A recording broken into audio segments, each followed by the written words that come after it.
खुलुमबाय बयनिसिमबो आंनि चेनेलनि नायगिरिफोरनिसिम। बर' हारिनि गेजेराव मा जादों? ससियेल मिडिया लेंहरलायनानै बेरेफोरबायदि दिनै बेखौ बे बखिलायनाय फिसा खोथाखौनो दिनै बेसेबांबा गिदिर खालामनो थांगासिनो गावजों गाव। दिनै माखासे खोथाफ्रा मा जानांगौमोन, जाय दिनै बनसुनिफ्राय दिनै बर' हारिनि गेजेराव जायफोर गोदानै दाजानाय बर' फरायसा आफादनि जाय गथ'फ्रा दिनै बुंफ्लांदों, बे खोथाया दिनै गावनि हारिनिनो गथ'फोर दिनै बुंफ्लांदोंबा बिथांमोनखौ गोरोन्थिनि सायाव निमाहा बिफिनलायनो थाखाय खावलायबानो जायो। दिनै एकदम गोदोनि खोथाफोरखौ रायखांलायनानै गोदोनि खोथाफोरखौ बुंलायनानै दिनै हारिनि गेजेराव मा दाङाबाजि खालायनो सानदों? जायफोर बर' फरायसा आफादनि दिनै सायाव जायफोर गोदानै दाजानाय बनसु आफादनिफ्राय जाय बिथांमोना बुंफ्लांबाय, बेखौ निमाहा बिहोलायनो थाखाय गावजों गाव सावरायलायनानै फोजोबलायनो थाखाय दिनै रायजो राजाफोर दं, मेलेमजिबिफोर दं। दिनै गावजों गाव बेबो बेखौ बुङो, बेखौ बुङो, बे खोथायाथ' गिदिर जालांगोन।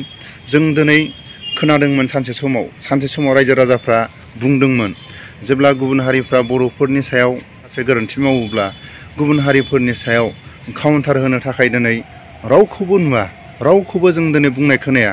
रायजो राजाफ्रा सानो बर'फोरनि गेजेराव दिनै बर' आफादफ्रा अबाव थाखो, बर' लिडारफ्रा अबाव थाखो, नागिरबाबो मोना रायजो राजाफ्रा।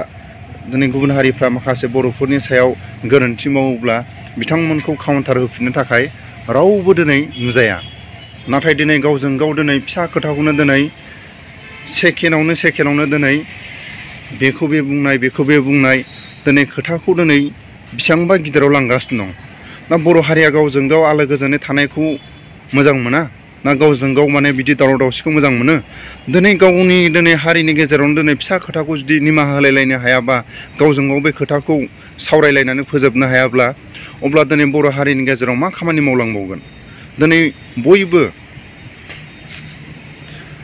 बयबो सोरबाया दिनै बर' फरायसा आफादनि दिनै आबसुनि दिनै सोद्रोमाफ्रा जोंखौ बुंदों होननानै दिनै थेरफाथिबाय थायोबा जानाय नङा। दिनै बनसुआबो दिनै जों बुंफ्लांबाय, जों बुंफ्लांनायखौ जोङो मानो गोरोन्थि जादों होननानै जों बुंनो, बिदि सानलायबाय थायोबा जानाय नङा। जिखुनु जाया मोननै पार्टिया सावरायलायनानै बर' हारिनि गेजेराव मेलेमजिबिफ्रा बेखौ सावरायनानै फोजोबलायनांगौ।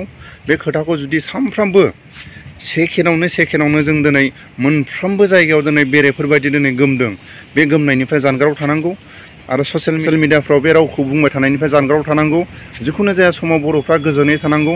दिनै सोरबा बुंग्रायाबो दिनै बर'आनो, सोरबा बुंजाग्रायाबो बर'आनो। रायजो राजाखौ लानानै दिनै मोनफ्रोमबो आफादा रायजो राजानि खामानि मावनो ओंखारदोंब्ला गावजों गाव गोरोन्थिखौ दिनै सुज्रायलायनांगोन, अब्लासो हारिनि गेजेराव खामानिखौ मावनो थाखाय हागोन। बेखौनो आंनि बे चेनेलनि गेजेरजों खावलायहरो। आंनि बुंनायफ्राव गोरोन्थि जायोबा आं निमाहा बियो।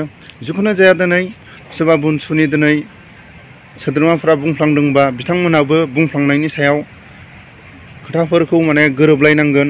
बुंफ्लांदोंबा बुंफ्लांदों, हारिनि सायाव गावजों गाव माने बुंलायना लाब गैया। जोंखौ गादबनाय, जोंखौ नासयनायानो सरकारासो। सोरबा दिनै आबसुआबो हारिखौ गादबनो हाया, सोरबा बनसुआबो हारिखौ गादबनो हाया, सोरबा दिनै साफा सानै लिडाराबो दिनै बर' हारिखौ गादबनो हाया। जोंखौ गादबदों सरकारा। जों सरकारनि खाथियाव जों दावहा होनांनांगोन, सरकारखौ जों नारसिननांगोन, सरकारजों जों जुजिनांगोन। जों खौसे जानानै सरकारजों जुजियाबा जों सोरजों जुजिगोन? दिनै गावजों गाव सरकारजों दावहा नांनो थांनायावनो दिनै गावजों गाव थैलायनो ओंखारोब्ला, गावजों गाव दिनै बेखौ बे बखिलायोबा हारिनि गेजेराव मा खामानि मावबावनो? नैबेखौ आंनि चेनेलनि गेजेरजों आङो खावलायो। बेरेफोरबायदि दिनै लेंहरलायनानै ससियेल मिडिया बुंलायबाय थानायखौ जानगाराव थानांगौ आरो ससियेल मिडियाफ्रा नैबे बाथ्राखौ बुंनो थाखाय मानो होसोलाङो? बेफोरबायदि फिसा फिसौ खामानिफ्राव बिदि फिसा फिसौ बखिलायनो थाखाय ससियेल मिडियाफ्राव थांनांगौ प्रयोजन गैया। नैबेखौ आंनि चेनेलनि गेजेरजों खावलायो। जिखुनु जाया जों दिनै नुदों, जों खोनाबोदों, जेब्ला बर'फोरनि खैफोद आफोदाव ससियेल मिडियाफ्रा लेंहरबाबो थाङा। बेफोरखौ दिनै गावजों गाव बखिलायनो थाखाय दिनै ससियेल मिडियाफ्रा बुंस्लाबहरनो हाया। बेनि थाखायनो आं खावलायो, आंनि बुंनायफ्राव ससियेल मिडियानि सायाव बुंनाया गोरोन्थि जादोंब्ला आङो ससियेल मिडियानि मानसिफोरखौ, निउसनि मानसिफोरनि खाथियाव आङो निमाहा बियो, आंनि बुंनायफ्राव गोरोन्थि जादोंब्ला। बेनि थाखायनो आं खावलायो, जिखुनु जाया दिनै बर'फोरनि बे बखिलायनायनिफ्राय जानगाराव थानांगौ। सरकारजों जोंहा थेर फाथिलायनो थाखाय खौसे जानांगौ। जिखुनु जाया आफादा थाया मानो बर'निया गावजों गाव खौसेयैनो थानांगौ। बेखौ आंनि चेनेलनि गेजेरजों आं खावलायहरो।